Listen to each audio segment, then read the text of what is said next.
right, back on. And we're back. Back, yeah. So, it makes you feel like you can't rest, and there isn't time to explore, and everything's already been solved. So now you've got to find a new like niche when there. It seems like there's like you got to like fit into this like tiny little wall, and like there's a little space for you, and maybe if you are lucky you'll eke into it, and it's just so wrong. And I think they do it on purpose to domineer and to take the creativity out of us. And the whole time I'm looking around and I'm like, how are people creating all this stuff? Why is there so many like really interesting, deeply thought provoking, like just in depth art and stories and some good things out there? Like how are people creating that? Oh, it's because they aren't like believing all this stuff. They're not taking all this to heart. They're not. There's no way. There's no way. There's no way you can be creating all this stuff and be,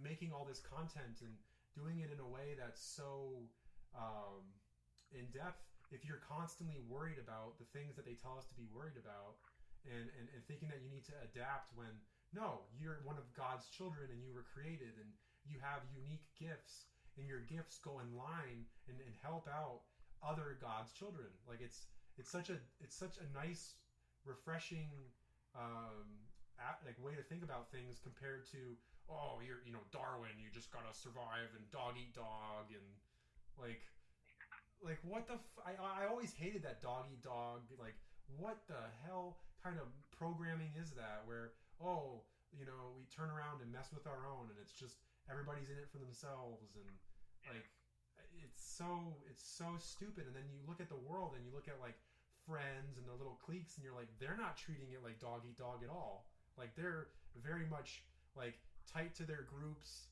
and like exclusionary, and they're in their groups, and it's not dog eat dog. They're definitely like buttering each other up, and it's just so weird. Like it's amazing the power of words, that like someone can like look at you and you can kind of tell that by their body language that they're lying, and they don't like what they're saying isn't heartfelt, or they're arguing in bad faith.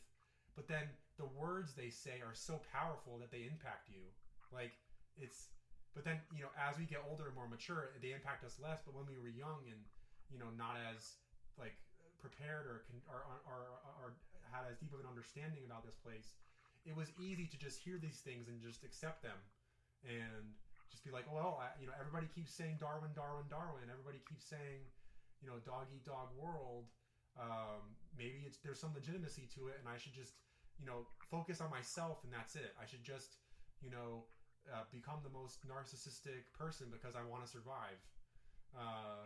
And it's just, I've had those thoughts, and like, it bleeds into conversation, and it becomes, selfish, and it's just so wrong when, you're talking about John, and you're talking about these apostles and these people that clearly say like, be charitable and defend yourself from these oaths and these non-binding things, and they really do tell you the truth. They just tell it to you in like little snippets, and they don't, or they tell it to you in jest, and it's up to you to like really pick apart what they're saying and say, oh yeah, there is genuinely a really big club and you're not in it. Like George Carlin's not just saying that. What's his name? Chris Pratt really is genuine when he's talking about Jennifer Lawrence's penis. Like that is legitimate. That's not just a joke. It's genuine. And at first maybe you chuckle about it, but then you're like, wow, like this is a screwed up world where these things are legitimate and truthful, but the way they're telling you them is in a chuckling, jestful manner, when you could just say that legitimately and that'd be fine. But I mean, yeah, there shouldn't be an evil club. People should be open about this stuff in a way that is healthy, but it's just not, and it hasn't been, and it's just amazing the depths they go to weave these stories and lead people away from God. But it's hard because we're talking about all these, like, there's got to be light there somewhere, and it's hard when you're just confronted with so much evil and people going along with it. And yeah. That's the thing we're probably both 50-50 on. It's like, are these people all terrorists? It's like, if they know all this stuff, then definitely. Definitely. They have to be. How can you know all this and not help people out? Yeah, it seems so twisted.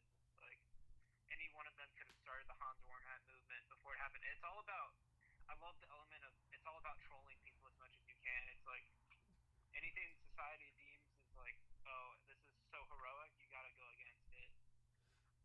Yep. It really is. It's amazing. It's like, people that are venerated and held up as, like, I always think of like rock stars or like actors. It's like you don't want to be that. Like, you don't, like, that's the opposite of what you want to do, because these people, they're often very egotistical and they talk about like just ridiculousness all the time. And it's like, it's just because it's set up and it's in front of you and it's on the TV and everybody and so many people are like interested in that, it doesn't mean it's good. It's not good to have like a handful of idols and a bunch of like worker bees. It's not a healthy environment. And then like, like the whole like Seinfeld likes bees because they don't question anything and they just do their own thing. They just follow their roles. They don't question it. I mean, that's it. I mean, like, being very young, I can think back to times where I was just trying to compete. I gotta be the best. I gotta win and be competitive, and it gave me, like guest speaker always says, like, it gave me burnout, and it didn't feel right at the time to be like in a dogfight with what could be my friends, and it was just because I was taught to act that way. I was taught to be more militaristic and fight, and instead of, no, like, we can come to these conclusions together and you don't have to stand out. It's actually, like, I think about this so much with gardening, where in gardening, a lot of gardening is you go to a plant and it has a few long limbs, a few long branches that you want to prune down so it grows evenly. And it's like, that's it. Like, why are you trying to stand out so much? Oh, because the society is telling you to be famous and stand out. Instead of, no, we should all like be integrated with each other, and it should be very fluid, and it should, you should be just as happy that someone succeeded, legitimately, if not even more happy that someone succeeded than yourself. That whole like change, I think that's so common that happens if you're talking about Christmas, where when you're young, you're excited because you're going to get gifts. But then when you're old, you're excited to see the reactions on the people's faces that you give these gifts that you thought so hard about, and you've like taken time to like really like make a good effort to get them a good gift. That's what it's all about. Is seeing people appreciate the depth of care that you have for them, not just, oh, I get new things, yay me, or, oh, I'm famous, yay me. It's okay. Yeah. I know what you're saying. That makes total sense. It's the competition in society. It's ridiculous, and it gives you burnout. It's something when you're young. It's like it feels more feasible to like commit so much of your time to just something that serves only the ego. Yeah. Have you heard before people talking about the crazy intelligence of dolphins and like crows, or maybe it's ravens? I don't know. Both, like, ravens and crows, both of those carrion eaters have like high intelligence attributed to them. Yeah, I don't know. I think people over exaggerate. Like, I sensed it as nonsensical when I was young, when people talked about how smart dolphins were. Yeah.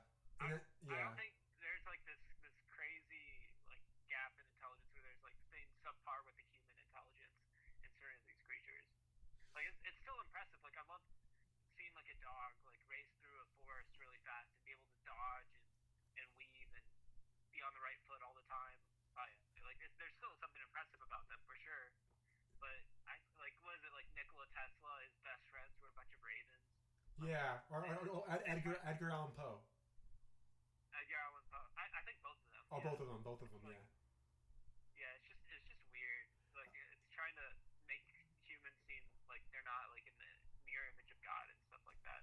Yeah. I think that's a Yeah, I think you could say that like all animals have different intelligences and different strengths. I think that's good. Um, like I don't know, like what you're talking about reminds me a lot of, again, guest speaker brought up the whole like the occult likes to venerate owls because owls, they do things in the night and they're this like bird of prey at nighttime, and that's really it. It's not that like they're like this hyper intelligent character, but they love venerating owls because that's really it. They just like doing things at night. And I think animals do have amazing abilities, and there could be some truth to like maybe their ecosystems and their environments. Like we have to deal with like taxes and so many just stupid, like just retarded things that other animals are just like, why are you guys doing this? Kind of mindset. But then again, yeah, I think it is weird to like many people like just put animals' intelligences over humans when, yeah, like do you see animals forming these complex dishes that people have they all these different spices together, and they're just so, it's like a symphony of flavor, like I don't know, like animal will just eat an animal out in the environment. There's no salt and pepper.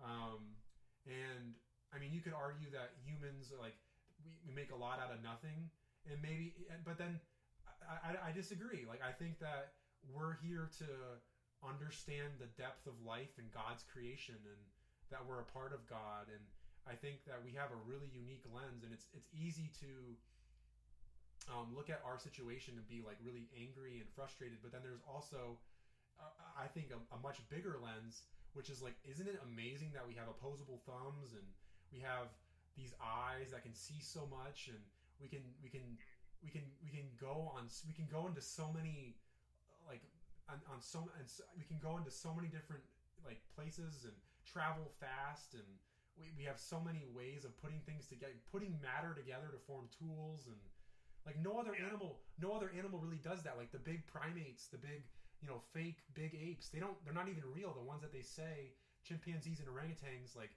making little tools, they're not even real. And then with the crows, it's talked about, and I've seen videos of it, where they will take a stick and put it in a little, inside of like a log, and then like basically take out the grubs. Like that's pretty intelligent, but it's not on the level of like a wrench or like a hammer or a smartphone, or there's so many just really fascinating ways that humans are able to maneuver, are able to manipulate matter to make lives better or easier, or like I've had so many days where I'm so appreciative that I have a kitchen sink or a shower. Right. It's like the human beings, we have the breath of life. That's the difference. Yeah, it's amazing. It's like you can see all the depth of like what this rock does, like all the different properties of this rock, or all the different properties of like a metal, and what it can do and how it can be formed. And it's funny because we were just watching this little Danny and I were watching this little YouTube on like people make human beings seem not that important too. Like, yeah. People.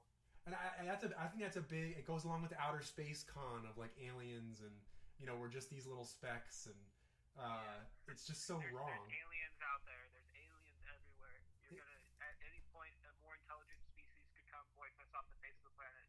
Yeah. Don't worry about your homework. Like humans are just this like lost cause, and I think if you look at, I see especially the promotion of like, oh, humans are this form of alien, like that ties into their lives, as well as like, well, human beings are descended from a certain alien group or something like that. Exactly. I see that's pretty common.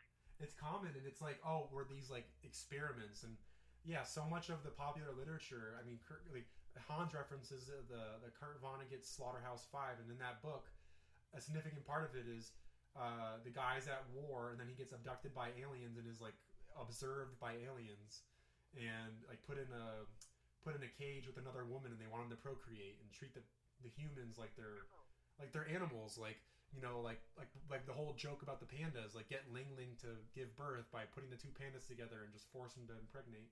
Yeah. like that's such a big theme where like there's these overlords, these like kind of this mothership, these aliens above us that just they know, they're all knowing, they know more than us. We're just these stupid things that happen to be running around, and we're so limited. We only have cars. We don't have like personal flying vehicles, and no. I think that content might be made just to make fun of the asleep people, like stuff like, I don't know if you've heard of Gaia, but it's like this big subscription thing where it just talks about like aliens and stuff. Like I think that's humor for the people who know about the big secret about like the Earth being flat. About like, no, there's these aliens everywhere, man. Like it's like aliens, bro. Whatever that meme is with the guy with the giant doopy hair. Aliens. Yeah. It's made to make fun of people. I think it's because it's just so ridiculous. I've sat down and watched a couple of it, and I think it's just content just completely to make fun of people. It is. It's gotta be. I think his hair is telling too. It's like he's wearing this crazy hair just to seem like he's like, oh, he's figured it all out. He's been like studying forever, and he doesn't even pay attention to his look. He's so. It reminds me of Albert Einstein. He's this crazed like scientist that's come to this theory of relativity, and he's just this. Who would unironically have that hair? Yeah. They're just like, oh, I don't even care about my appearance because I'm so deeply studying the nature of matter and life itself, and I know a few things because I have crazy hair and I don't care about my appearance. I mean, there's something to that where I think like, there is like you don't want to overdo. Your appearance is important, but you don't want to overdo it. But yeah, I think Albert Einstein and then like that guy, this ancient aliens guy, it's a very similar con where it's like, oh, you believe Albert Einstein and all of his like craziness that goes along with the globe and the theory of relativity, but you also believe this guy who's saying that there's these like hyper intelligent aliens that just have like been using us as like guinea pigs or lab rats, when that is like the furthest thing from the truth. And it's, each person is capable of all these amazing things and all these unique abilities, and if we're really like as humans, as the human species, if you will, if we're really like doing things well, every human being is doing all these unique, interesting things that are contributing to our collective like understanding of reality, and like growing plants very well and intelligently, not just growing them monocropped, and making inventions like a Tesla car. Like an electric car is definitely an improvement upon a gas car, but making that so it's more affordable for everybody. Like we should not have any gas guzzling cars if electric cars are everywhere. Like there shouldn't be that's going to do wonders for the environment. About the environment. What's that? They pretend to be concerned about the environment too. They really do. That was such an ugly thing. Was I went to school to be in environmental studies because I was just like, I gotta pick something. Like I don't. Like 18 years old, I'm like, there's so many problems. Why don't I just do the biggest broad spectrum like environmental studies? I got to do the biggest thing because there's so many problems. And then I got into it, and I'm just like, there's so much bureaucracy, and like but then it's a mind trap. It's like they want you to think that. They want you to think you can't really make a dent. When it's like you can make a huge dent. You can change your eating habits. You can, only eat local foods. You can do a lot, and you like you can do a lot. The environment's really gone to shit. Like when I went to Hong Kong right before it rained, it was just the most atrocious city smell. Like worse than any like sewer thing I've ever smelled. Just because of all like probably from China as well, all the production happening over there, all the plastic things that are being made. It's amazing. I heard a conspiracy theorist talking about mafia-nomics at one point. It's like basically an idea that like if you can't afford, it's like everything you can buy, whether it's cheap or whether it's like $40 more, it's all garbage. It's all gonna break. There's no guarantee about anything because it's all cheaply made.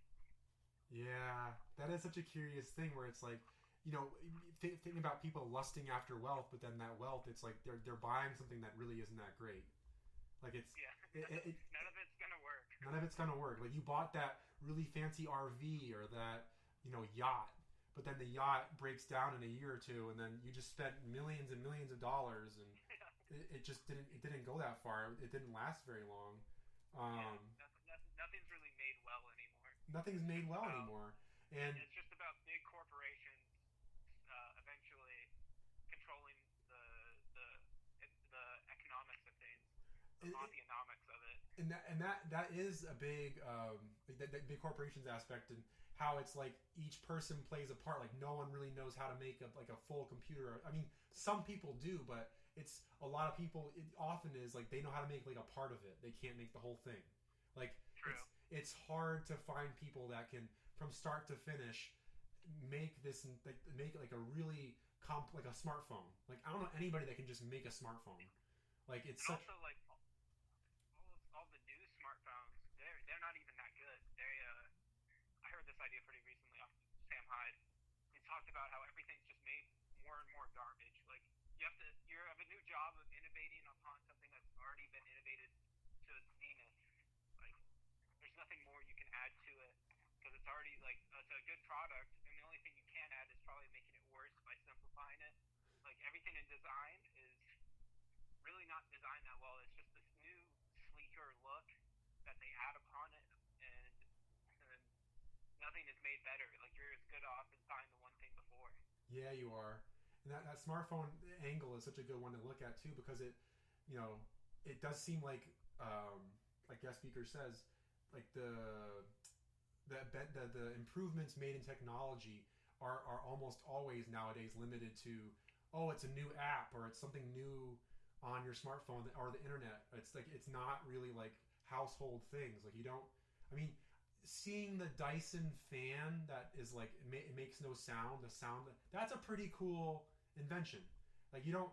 That's the Dyson fan that it's like the soundless fan and it's a big opening hole. Like that. I don't have one of those, but I've seen that. I think that's really interesting. Oh yeah. That's a cool invention. But yeah, I guess you could say by and large, or just in a bigger picture, it does seem like the smartphone has hit its zenith, like you said. Like they're just doing minor little things, like now it has like a screen that can get slightly brighter, or now it has a screen that's thinner and it has a better camera. It's like very like you're not getting that much, and like so many of like the older models, they have like just as good of a crystal clear of an image of a camera. It's like a pissing contest, or like so much of the thing with movies nowadays is I forget what it's called, but there's some setting you can put on TVs where it's like everything from old movies you can like see the set, like it all looks too real, and like it takes you out of the movie. Like you want it to look kind of old, you want it to look kind of older, or like the way it was intended, because all the HDing, all the like modification to make it look new has taken you out of the movie. It just doesn't look. It doesn't. It's not as engaging or as immersive. Yeah, it doesn't have that movie look. Yeah. It doesn't have that look. Yeah, it doesn't have that look anymore. So you're actually like going backwards, and people are able to see like, this is actually this. It's not some like magical device. It's like easy to see the mechanism, or the boom mic around the corner. There's so many. Like the new technology kind of undoes a lot of all the good genuine benefits of older technology. And like RFTKOHIAH, Hans whatever, has a great series on like steam technology, and how it'd be so interesting if we had more steam technology, because it's effective. It's not environmentally polluting. It's just water, really heating up water. And yeah, it is strange that we have this amazing technology that you don't see used as much anymore, because it's considered old hat, but in reality it's probably a lot better and lasts a lot longer than a lot of the stuff we have nowadays.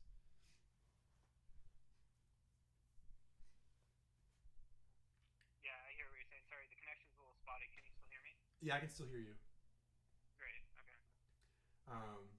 Yeah, it's interesting, like thinking of that kind of, I don't know why I'm thinking about it, like Independence Day, like this idea of like the Wild West, and having like, again, it kind of gets into that cabinets of curiosities idea, where there were like all these amazing inventions that people just they couldn't understand how they were made, because it was like right after the reset, but they could appreciate them and use them. And then like you had like I'm sure you've looked into like the whole like train crashing thing, where like you had all these like amazing trains and they just didn't know what to do with them, so they started crashing them into each other and breaking them. And it's like that's what I've loved about Hansa's videos most recently. It's like it makes history seem so much more obviously fake. Is like you've seen all the old world buildings and then they'd be like, "Yep, they say that was made with horse and buggy." You're like, there's no way. There's no way. Like it might make steam technology, or maybe even something better than what we have now, probably. But like like cranes and high things with hydraulics and things that need to lift heavy objects, and like there had to have maybe this is a cool aspect of it. Maybe giants like the book series that I haven't read the whole thing, but I read the first 4, and they're large novels. The Robert Jordan Wheel of Time series goes into these characters called Ogiers, or like ogres, that are like hyper intelligent. They live longer than humans, and they're giants basically that made all these buildings. They made all these structures that humans can't conceive of, and it's cool to think about that like, you know, maybe there are still giants, or like maybe a lot of the mountains we have nowadays were giants, or like we're living where I live out in western Colorado. There's so many like, you'll just go across these land masses and you're like, that looks like it was a castle. That looks like it could have easily been a giant that was petrified into stone. And it's so important to like go out in nature a lot and see a lot of different areas. It is, man, because you're not being fed anything real or not. I would say anything, but you know, maybe there's like little pieces or little shards of truth, but you've got to do this on your own, because they're not going to tell you. Like the internet is not like the internet, like information sources, the main ones, Reddit. I mean, they're not built to tell you the whole truth. They're just not. And like maybe you get a little inkling, maybe like a little Reddit post gives you inspiration or a spark to go research this thing, and then you got to go do it yourself and look at it and study it. Like go dig into caverns. Like there's so many caverns around where I live, and really study like, is there some merit to this idea of like, you know, shale, or like, you know, deep underground operations going on, or there probably is, but you've got to go do it yourself, because you're not going to get a good interpretation of it on the internet. I don't think it's allowed. They hide it. Yeah. Being shadow banned is definitely a real thing. Oh yeah. And that's why it's so interesting to find people too, because you know, they're on their 8th channel, or they're heavily monitored. Like you said, when you found me, you just searched Free Martin and I happened to pop up. Like it was just like, it's a weird thing. Like it's amazing the depth that we find, and it's like all the like really big mainstream stuff is so easy to sift through, and then when you find so many times your comments, like every single one of your comments, they won't show up naturally. I'll have to press newest first, and then I'll see the comment. Yeah, and I found that out through German videos. I didn't know about that. He was the one that really impressed that, where he's like, listen, like all of my comment feeds are just messed up. Like every time I make a video, they mess with my comment feeds. So you have to click newest first, because when you just have the standard top comment on, you're not going to get everything. You're going to get maybe half the comments. There was a Mare Wehrheit, that one who's the German lady who's looking into all this stuff, and you know, the fake animals mainly. Among other things, but most of the stuff that I've looked into on her is fake animals, and she's like the one other person I've seen outside of us and Hans that talks about this, and guest speaker. She commented on one of my videos, and I didn't see it for months, and I felt terrible. I was just like, this is an amazing comment. I never get any engagement besides you. Like, I'm just looking for, like, I love your comments, and then I'm like, who, like, okay, is there anybody else that has anything? Never.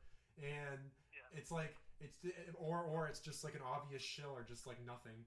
And to see that comment, I was like, oh my god, like she didn't know, like that neither of us knew. It's just, this is ridiculous. And yeah, it's such a big thing. Like if you are making this content, they're gonna hide your stuff, And for whatever reason, for right now on YouTube, if you press newest comments, all these like hidden comments rise to the surface. Right. And it's amazing that you could have gone months and saw a video, a Hans video or a German videos or one of our videos, and there's nothing there, or it's just one comment and it's dumb. And then you click on the new comments and oh my god, like this is all this new stuff that I didn't even know about, and like these are all new things to look at and look into, and it's scummy. I hate that. It's so wild. Like it's just this big platform where we found so much out, YouTube, and like we kind of veered off into BitChute and Odyssey and what was it, Vote, and it's amazing. Like some of them, they have a lot of good content on them, but then they're like difficult to work. Like BitChute is such an annoying host, but it has stuff on there that you're not going to find on YouTube. Like there's definitely some stuff on there that like they've banned from YouTube that they let on BitChute. So it's like, okay, I got to use a little bit of both because I want the whole truth. It's hard.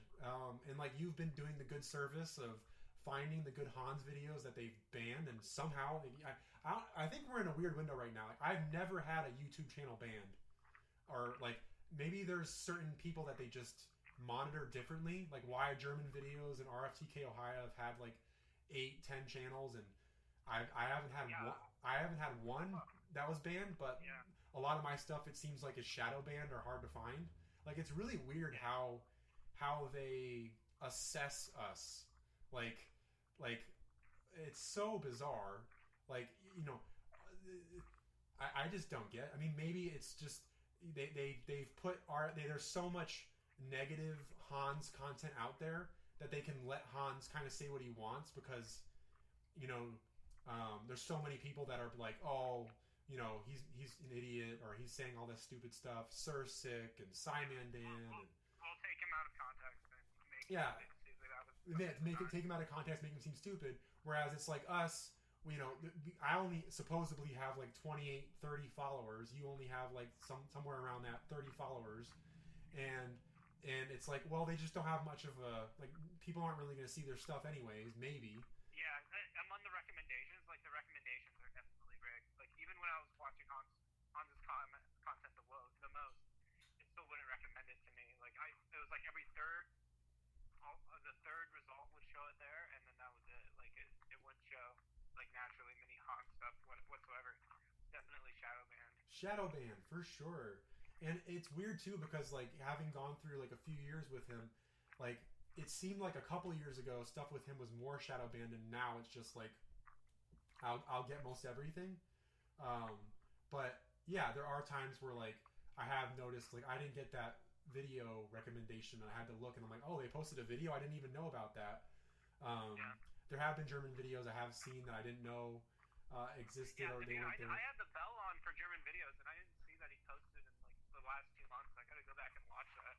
Yeah, he's got some good really stuff, and the overpopulation one is a good one to ruminate on. It's a good topic.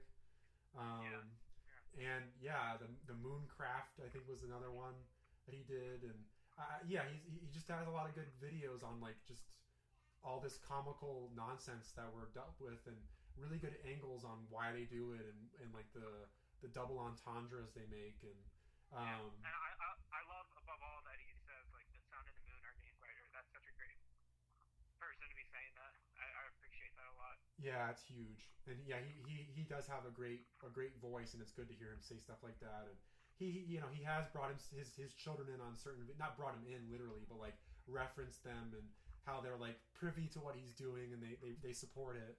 I think there was one he did a whole series on frog people, and his children made him like a frog car, and it just melted my heart, because I'm like, they know dad is looking into this stuff, and it's kind of comical from their angle, but they love him, and they're making good stuff for him. And it's like my daughter, like today before this conversation, she's like, I love Zach, I want him to see my kitchen.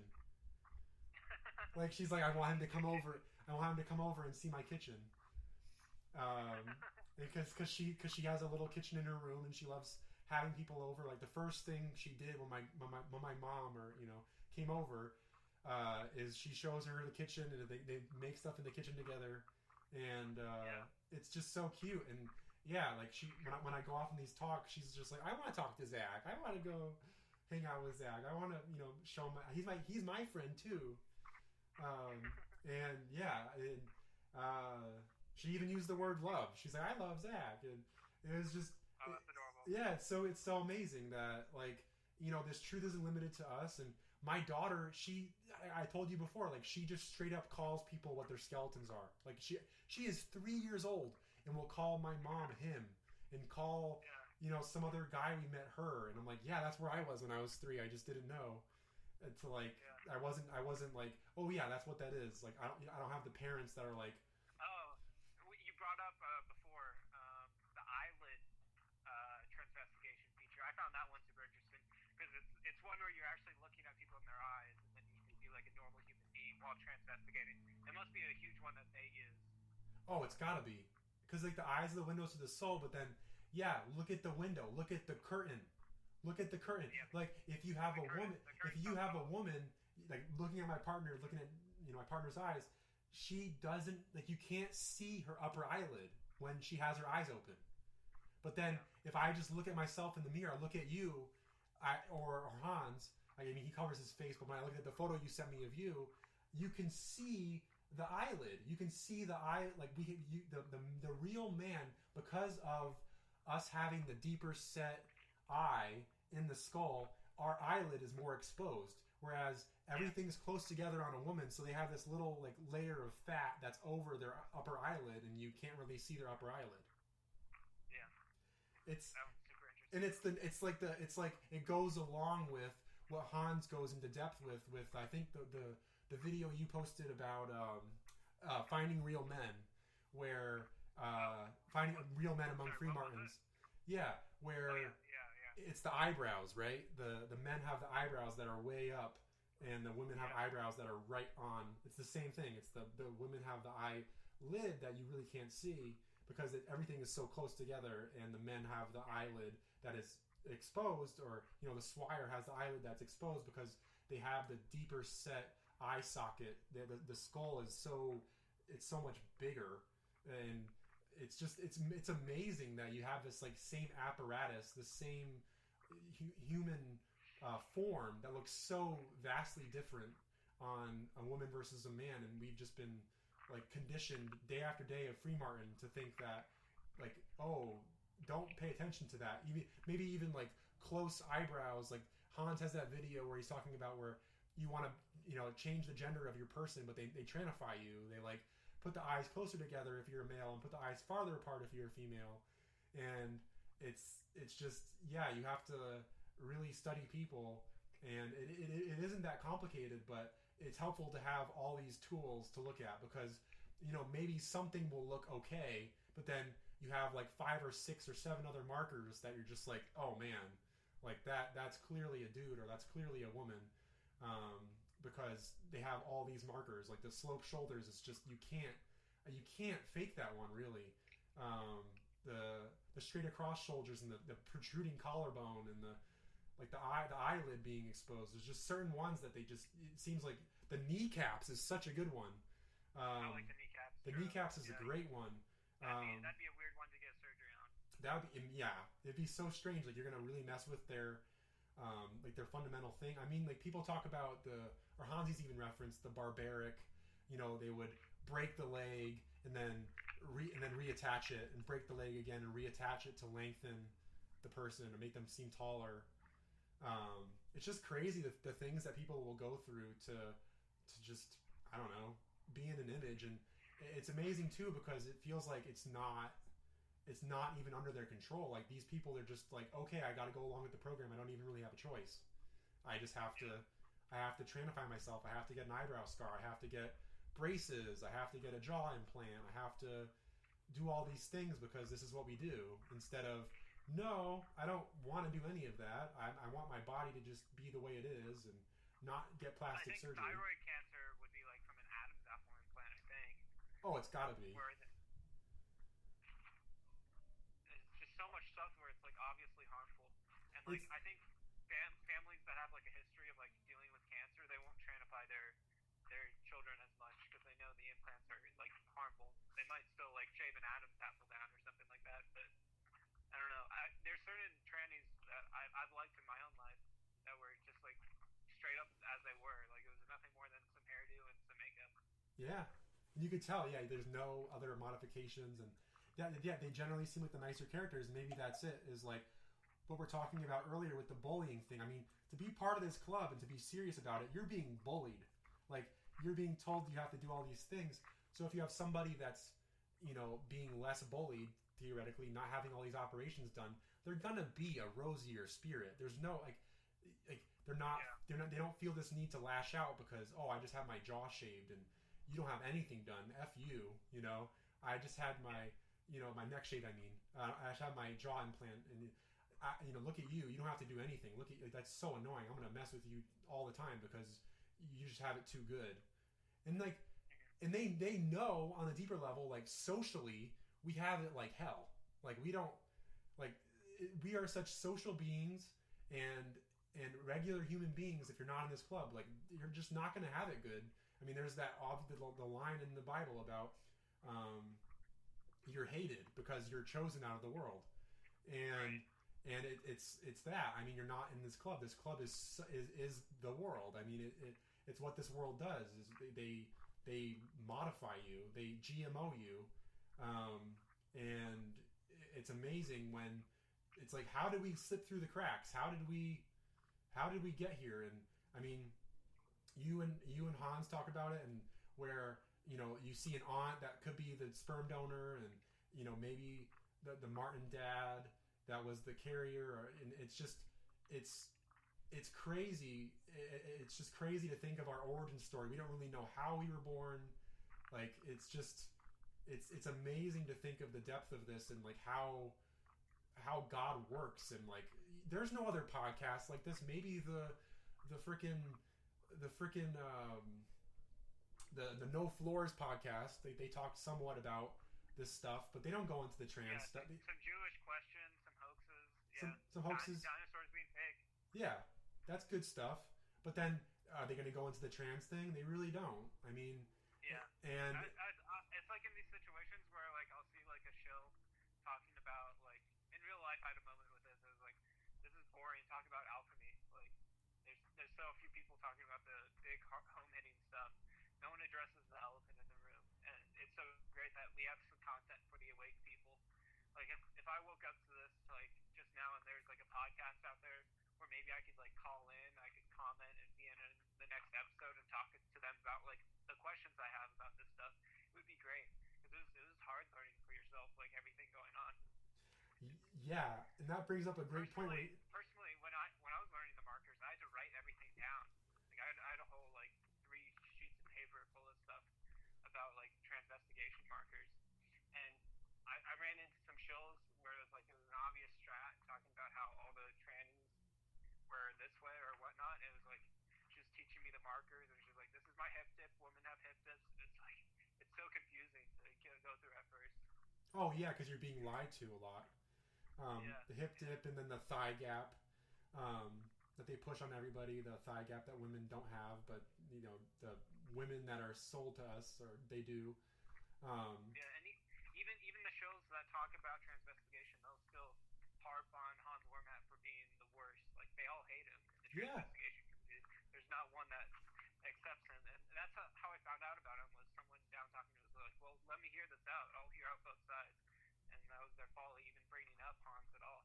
And what's really psychologically interesting is it's like they're completely okay with outing the Strats. They are not okay at all with outing the Freemartins.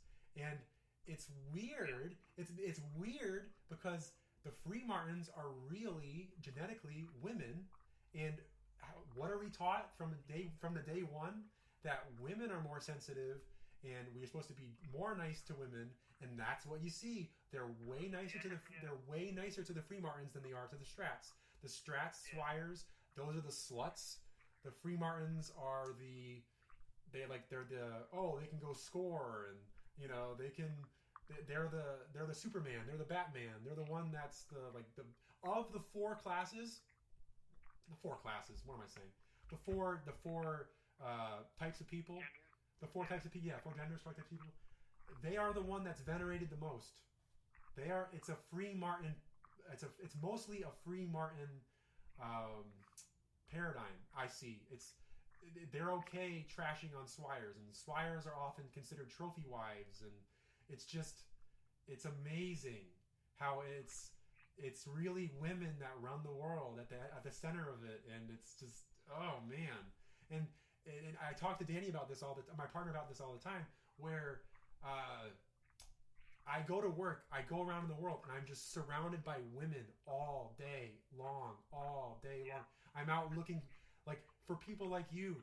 I'm like, you're such a, like, it's like being at an oasis. It's like we've been out in the desert wandering around with our freaking canteen, and then I get to talk to you, and I'm like, oh my god. Like, someone who gets the whole thing. Someone who's experiencing the whole thing that I'm experiencing. And I mean, it may look a little different. We didn't grow up in the same, like, geographical location, but it's pretty similar. It's cookie cutter tranny land. And it's just last week. It's interesting hearing what you identify with as well, because I think it's different parts of Hansa's story that you found that really rang true to you, and different parts that really rang true for me. Like, finding out my aunt and everything like that, like, that was insane. That's insane.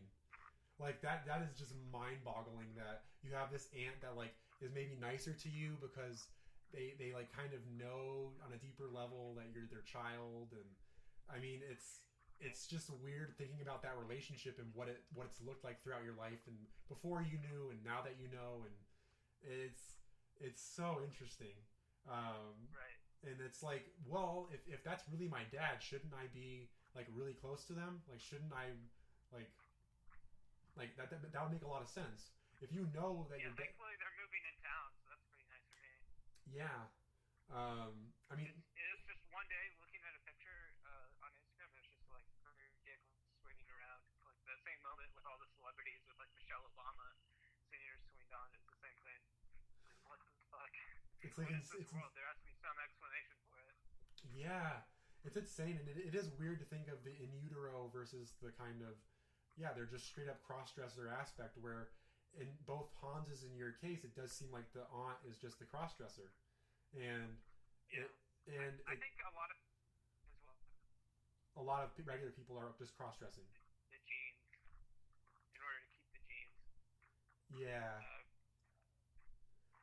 And then it goes into, like, how you and Hans, like at this point, I have not, like, my mom has my photos as far as I know. I've never seen a photo of me wearing, like, girls' clothing as far as I know. I don't remember seeing any. Maybe she threw them out. Maybe they're hidden somewhere. I really want to just, like, take her, because she has photo albums for, like, each of the children, like a whole thing of it, like a whole big giant box of them. And I want to just take a week, however long it takes, to just go through all these photos and see if I find any inkling of that. The most damning things I've found is, like, my mom's fake pregnancy photos. There's nothing of her in the hospital. The only thing is, like, she was wearing, like, this kind of, like, bigger outfit, and it doesn't even look like she's pregnant. She's just wearing, like, a big, like, open, like, kind of like what it would be like a Martin wearing, like, basketball shorts. Just doesn't tell you anything. Well, your mom's probably, like, one of the more obvious ones. No offense. Oh no, dude, she's insane. She scares the shit out of me. Like Danny talks about it all the time. Like, my mom scares the shit out of her, and she's super obvious, dude. And, like, it's kind of, it's sad because, like, weird. They try to put on, like, the cheery attitude with, like, those the biggest dichotomy ever of a look with their personality that just does not work. It seems creepier. It's creepier, where it's like, I can tell you're putting on an act. I can tell you're putting on a voice. She's very much the Blanche and Golden Girls, like, cutesy. I want to wear pink every chance I get. You know. The ones who make a weird voice, those are the worst. I dated one that had, like, the fake Minnie Mouse voice on her. It was bad. It's ridiculous. I mean, it's like you've got to appreciate almost, like, the more, like, Ronda Rousey. I don't know, the one I saw. I never watched the show, but The Mandalorian has a character like Carano, where it's just like this really butch, like, swire. And I'm like, well, they're not really, like, that's who they are. Like, that's nothing. They're not even, like, hiding anything. They're just a doodly, you know, that's what they are. Versus like, yeah, it is weird when they're acting so much. Yeah, I agree. I do appreciate those a bit more. Yeah, and it's I guess it is like Hans has talked about this. Like I guess the whole like Red Lodge versus Blue Lodge thing, where it's like it kind of like the Blue Lodge makes more sense. I think where it's like let them be what they are. Like don't just nope. You're the opposite. You gotta act like the opposite. You gotta like Barbie dolls because you're a girl. You gotta like that whole like you gotta fit in this box. It just doesn't make sense. And I think that's it's such a big factor for much of the psychosis that we see is I mean I think with the internet and the way the world's going, you do have a lot of people like tuning out and just being more open about what they are, but then you have the kind of like psychosis that still exists where you still have like people that are parents and they want their child to fit a certain mold, and it's just evil to do that. Like you like let the free Martin play with girl things. That's what they are. They're a woman. Like I don't have problems with that. Like I personally am not going to wear tons of bracelets, and I was totally like persuaded and just peer pressured by this world. I pierced my own ears when I was like 18 years old because I was just like, oh, I want to stand out and like have a little panache to my look. And now I would never. I just don't. It's just gross to me. And like I still have like some like mild like ear infections to this day because I pierced my own ears. It was just so dumb. It was purely because I want to stand out and I want to look like more aesthetically appealing. Like it was just weird. And as opposed to and maybe that was right. Like it was good for me to have that experience and just get beyond it. And like I even like had one earring for a while because I didn't know what that meant. I was like, oh, I'm gonna put it in the left ear because it's the non-gay ear. When like really it's like you're half boy, half girl. That's what the one earring is for. I remember you mentioning that, picking that up. Yeah, and it's just amazing to kind of have the full turnaround where it's like, oh, I'm not a free Martin. I've never really liked having bracelets or things on my arms. It just feels kind of annoying. And I would rather like kind of wear simple clothing and like be really easy to understand than I gotta have like this like crazy fashion sense and stand out. It's insane the amount of accessorizing that goes on. Yeah, and it just makes you you feel like a foreigner. You feel you're not of this world. You're not trying to accessorize and stand out. And I mean I'm kind of excited for Halloween coming around the corner, and a little like it's fun to dress up. It's fun to like put together an outfit, but then I mean I don't want to like like constantly live in that. Like it just feels weird to me that people are always putting on outfits and costumes and trying to like stand out and be like a peacock, and it's really weird when you get down to it. And I mean that kind of goes into tattooing, where I if I was ever to get a tattoo, and I don't know, like I'd have to be like some family member died or like something really big happened. Well, I think the Bible says specifically, don't get tattoos for the dead. Yeah, so there you go. I mean, and even then, like you're saying, like I don't think I would. I think I'd be like, you know what? Like I can make them a painting, or I can make I can make another homage to their life. I don't have to like scar my skin for eternity to like. Personally, I just can't get. I don't think I'll ever get. I don't want to ever get one. It doesn't. I don't want to scar my body more than I already have from earrings and stuff. Yeah, and it like numbs you out, all the pain. You brought that up. It's in the same verse as cutting yourself. Yeah, it makes perfect sense. I get why people do it. It makes sense why people do it. I think ultimately you're supposed to treat your temple well, and you're not supposed to like harm your tongue. I mean, it can't be good. It can't be good to have ink in your skin. It can't. Like I can't. And I don't know what that means. If you're somebody out there who has tattoos, like do you remove your tattoo, or do you just accept the ones you have and not get any more? I don't know. I don't know what the right thing to do is. But I think if I did have tattoos, I would probably treat it the same way that I would like as somebody that's, tries to be, this gets into another thing where it's like using animal products for things like I don't go out and buy like leather belts and stuff because I don't want to like kill cows and shit. Like if I can just go buy a belt that's like a cloth belt, I'm gonna do that. But if I have leather belts, I'm gonna use them. Like if I was given a leather belt, I'm gonna use it. I'm not gonna be like, oh, I would never use a leather belt. No, if I have a leather sofa that was given to me, I'm gonna use it.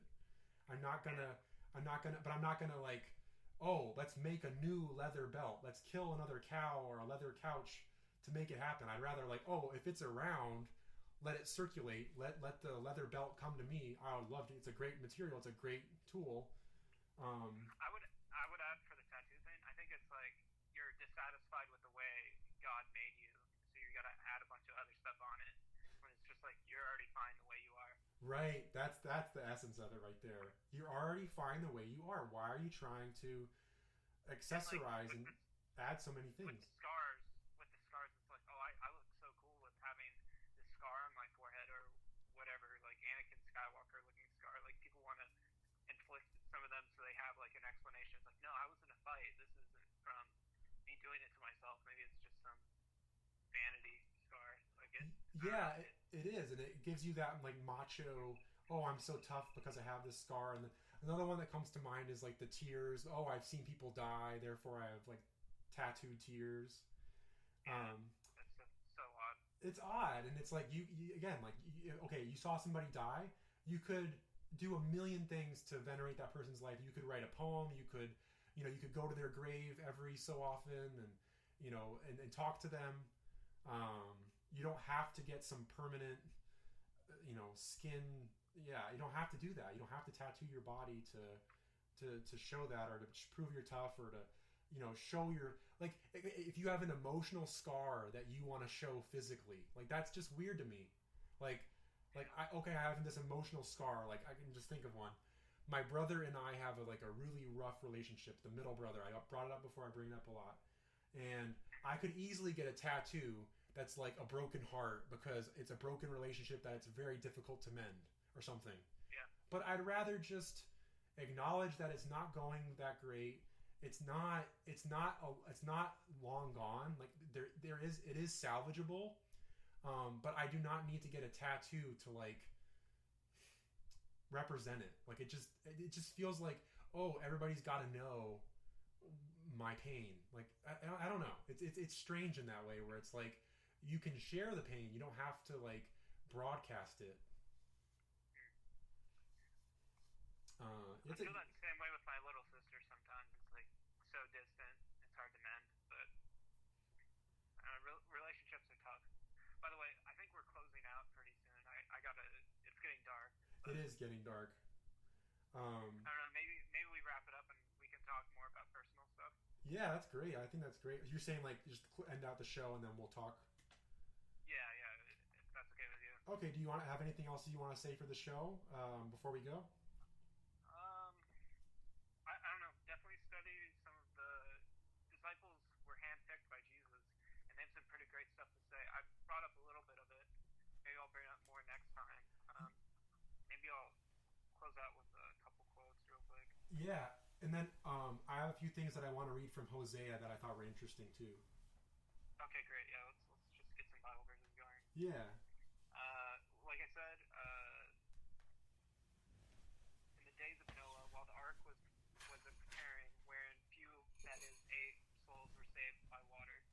Only 8 people saved. That's so few. Like, if anyone's trying to take this whole stuff seriously, like it's not easy.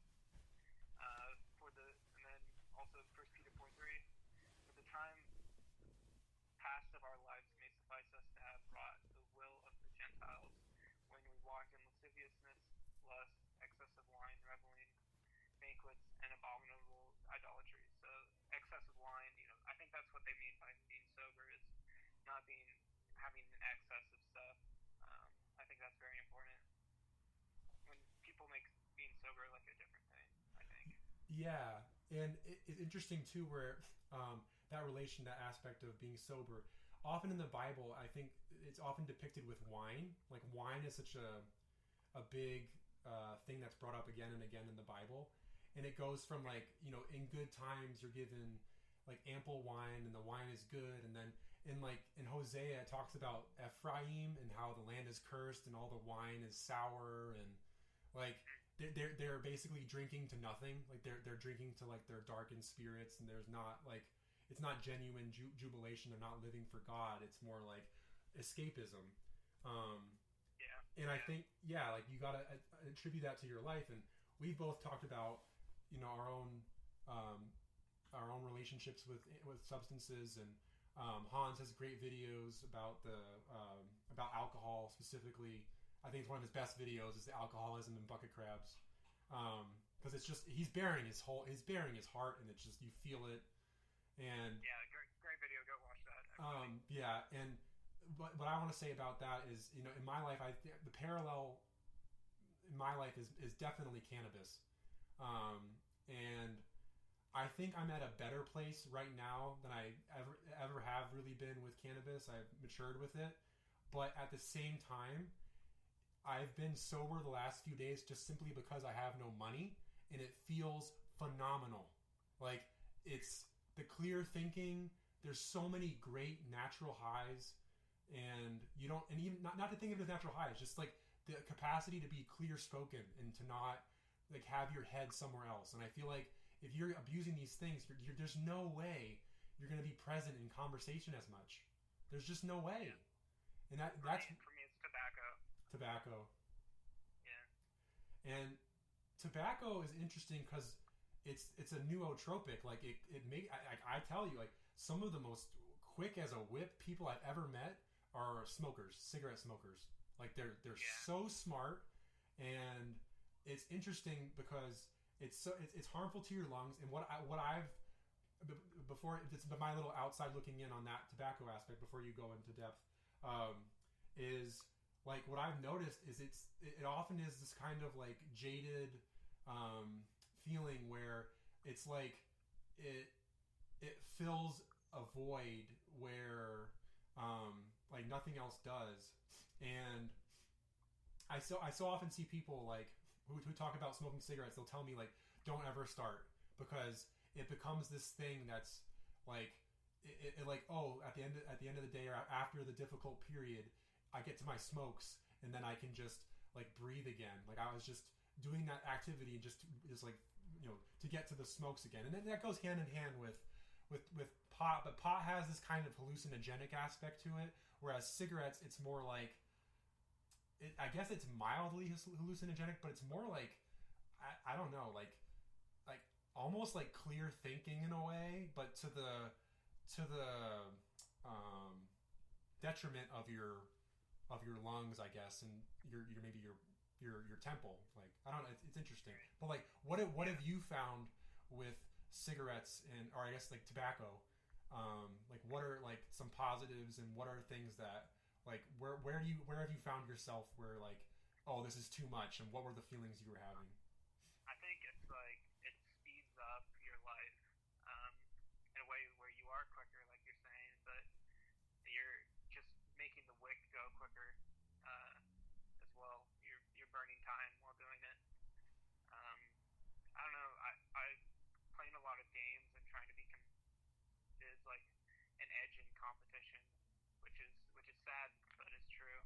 And I think it's just getting out of that competitive mind space of we're trying to one up other people in terms of like intelligence that it's good to stay away from. Yeah, that's a great point. And I always see like the classical depiction of like the old man with the pipe that's likely tobacco, and it makes me think that like there is a good way to use tobacco. Like there's gotta be, like if you were to like maybe cigars instead of cigarettes, or like if you just have all the ground stuff and no additives, and you know you use it you use it kind of like, oh, at the end, like, kind of like you would like a healthier glass of wine. Like, you know, you have it with dinner, or you have your little like you smoke out of the pipe, or you smoke out of in the healthier way at the end of the day, or maybe like once a day or a couple times a day. The trick is to not let it burn too much, because So even like cigars, you really have to not be puffing on it that much. I'm curious, do you use things like hemp wicks? No. Okay. But I've seen those. Those are pretty cool. They're pretty neat. Like I definitely like in terms of getting flavor out of the herbs and whatnot. It's pretty nice. I definitely like if I have hemp wick around, I'm using it because it's. I mean, if you're in the wind, you're outside, no. But if you're in a nice like place where you can light it and it's easy, then yeah, I highly recommend it. It's definitely worth trying. Okay. And yeah, if you are going to smoke, it's that much healthier because lighters have butane in them, and if you just light the hemp wick, you're only getting that. You're not getting the butane, so it's just one less chemical thing that's in you, and yeah. Yeah. So that's a great thing because I think that applies to everybody. We all have some strange addictions that we need to really, or not necessarily addictions, but like if not addictions, things that we've had in the past, or just bad habits, or substances. It's good to not have an excess of it for sure. Yeah, and that's a really simple lesson, but it can be difficult to actually live it. And Hans talks about it, and we talking about it now, where when you're talking about judgment, if you've been doing it yourself, you have a more understanding. You have your judgment isn't so rash and critical because you get it. You're not going to be. I can't be that critical of an alcoholic because I have had many problems with cannabis. I can't be that critical of a cocaine head or a meth head. I can't. I get it. It's understandable. And it's kind of interesting that this segues into what I was reading about Hosea because, and it's also interesting because talking about like maybe I'm silly on this front, but it's like God chose these. Oh, what, are you there? What? Yeah, let's hear it. Oh yeah. So I had to pick up the phone for a second to reference the verses, but the first one here is Hosea 7:4, and it's this emphasis on the food parable metaphors, where it says, "They are all adulterers, as an oven heated by the baker, who ceaseth from raising after he hath kneaded the dough, until it be leavened. In the day of our king, the princes have made him sick with bottles of wine. He stretched out his hand with scorners, for they have made ready their heart like an oven. While they lie in wait, their baker sleepeth all the night. In the morning it burneth as a flaming fire.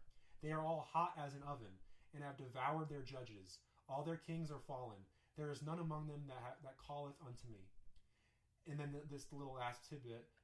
Ephraim, he hath mixed himself among the people. Ephraim is a cake not turned. Strangers have devoured his strength, and he knoweth it not. Yea, gray hairs are here and there upon him, yet he knoweth it not. And, okay, I think this is so powerful, especially the 7:6, 7:7, where for they have made their heart like an oven. While they lie in wait, their baker sleepeth all the night. Like, is their baker God?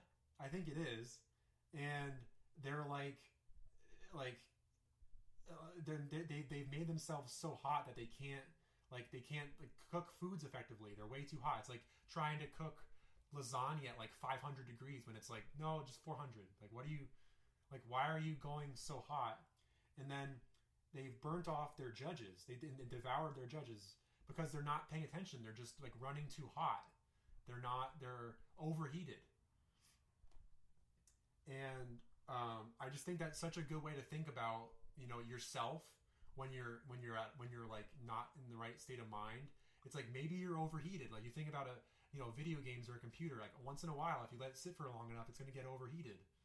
Where it's like you're doing too much, or you're trying to compete, or you're trying to fight people or one up them, and you overheat instead of no, let's come to good things and run to the finish line together, or walk to the finish line together and help each other out and do something genuine instead of, oh, I'm just trying to look good in front of people and all that. And then a couple of other ones that I thought were really powerful in Hosea. Chapter 9, right there at the beginning. Oh my God, I love this. Just chapter 9, 9:1. "Rejoice not, O Israel, for joy as other people, for thou hast gone a whoring from thy God. Thou hast loved a reward upon every corn floor. The floor and the winepress shall not feed them, and the new wine shall fail in her.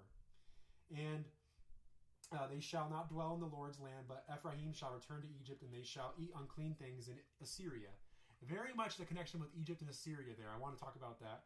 And then they shall not offer wine offerings to the Lord, neither shall they be pleasing unto him. Their sacrifices shall be unto them as the bread of mourners. All that eat thereof shall be polluted. For their bread for their soul shall not come into the house of the Lord.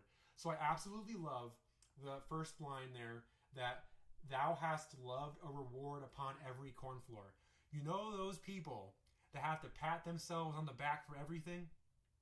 Yeah. That's it. Like, people that are always, like, the person I work with was just bragging about how, like, just, I don't, like, just bragging about, like, most of their statuses are just bragging about themselves. And, like, they bragged about how they could park correctly and none of the younger parents could park correctly at their children's school. And I'm like, why are you bragging? Like, what the, like, that's not the way to write this. Like, why are you, I did it well, everyone else did it wrong. Like, what? And it's like that. It's like, hast loved a reward upon every corn floor. It's like someone just threw you a little chocolate and you're like, oh my God, I love it. Like, you're just like going above and beyond over like little things that you could just be like, what? You know, Hans talks about this. Something about him is that he's never really been like one to like make a big deal of things.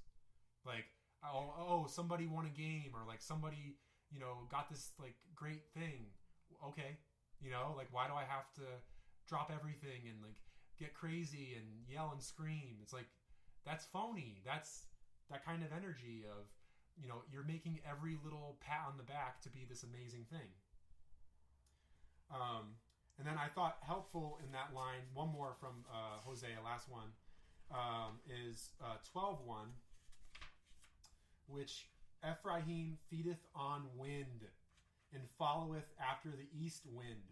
He daily increaseth lies and desolation, and they do make a covenant with the Assyrians, and oil is carried into Egypt. So again, this Assyrian-Egyptian connection, and feedeth on wind. That is such, like, that's the news. Like, you're feeding on just nothing. It's just like random stuff they made up. It's not truth. It's nothing. And I just thought that was really powerful because it's such a good way to think about it. Like, people that are feeding on wind, they're not. Myself, I've fed on a lot of wind, and it just, yeah, like, it's like you're farting. It's like you're parroting farts, and it's nothing. And it's like we have the capacity to live in the truth and things that are genuine. And if you're feeding on wind, you're not helping anybody. You're just parroting nonsense. And I just think that is such a powerful, well-written line. And oh my goodness, just, it's amazing how you're like, oh, what does this chapter have to offer? What do I have to read about? What's going on here? And it's like, sometimes I'll be kind of in like a dull moment of the day, and I'll be like, I don't know about this. Like, I don't know. And then I'll find these amazing verses, and there's just so much depth to the Bible. And it's amazing the way it's presented to us as this like old archaic text, but all this stuff is just relevant no matter where you are all the time.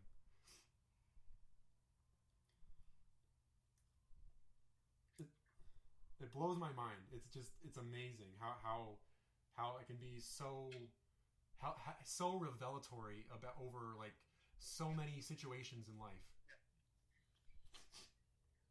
Now I'm preaching to the choir, but it's just, I don't know. I'm like, as somebody that didn't grow up with it, I had a lot of apprehension with Hans, because I'm like, that's the one thing. Why is he adhering to this book? This book, it's all got all the answers, and you're telling me that our lives are not anything new, like nothing special. We're not supposed to do anything new. Like, it's all just there, and it's just my incorrect interpretation. Like, it's metaphysical. It's not like you don't have all these good, interesting things to offer. It's just the spirit of what you're doing. It's been there. It's been done. There's a good way to live life, and there's a not so great way to live life, and there's so many ways to relay that good way, and it's amazing to read it and to feel it and to let it sit in you and let it kind of like reflect over your memories and your own life, and then use these words, like look at these words and allow them to come in and understand those things. It's so helpful. And I don't know anybody that wouldn't benefit from this. Like, I can't, even if you're skeptical of the Bible, please, like, please, for the love of God, give it a chance. Like, start with Genesis 1. I mean, maybe you have to skip ahead to Jesus because you really need to hear the really good stuff. But just, like, please give it a chance. Please put aside your preconceptions and just read it how you read it. Because it's your connection to God that matters. That's what matters above everything. And we're just here relaying, and we have a lot of similarities, of course, us two.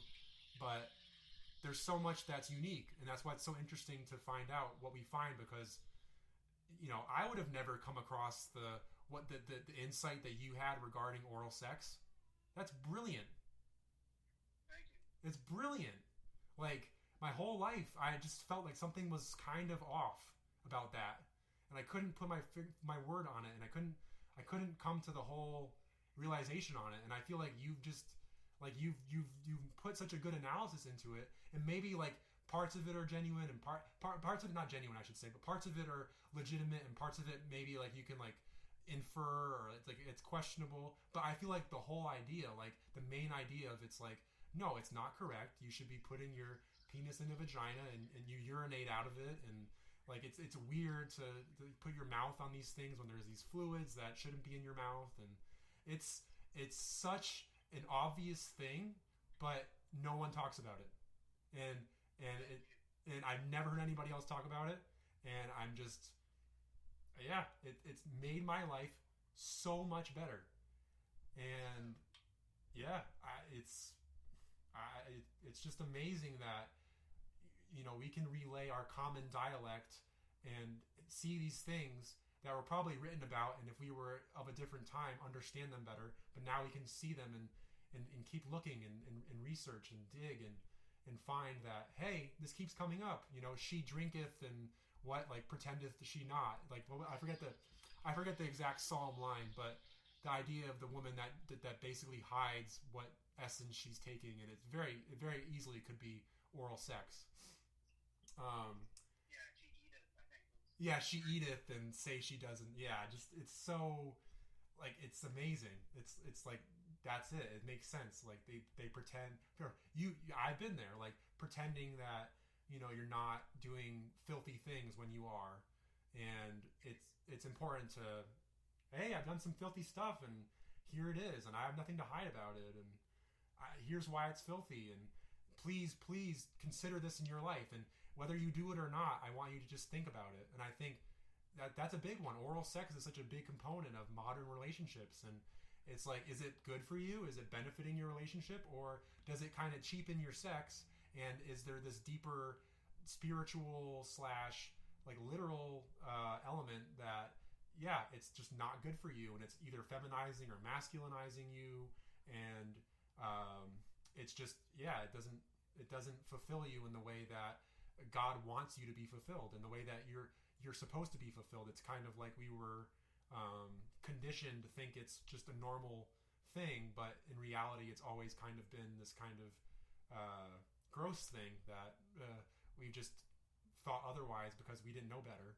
And it's so amazing that we can come to these great revelations that genuinely benefit people, and it just keeps going. It's so cool.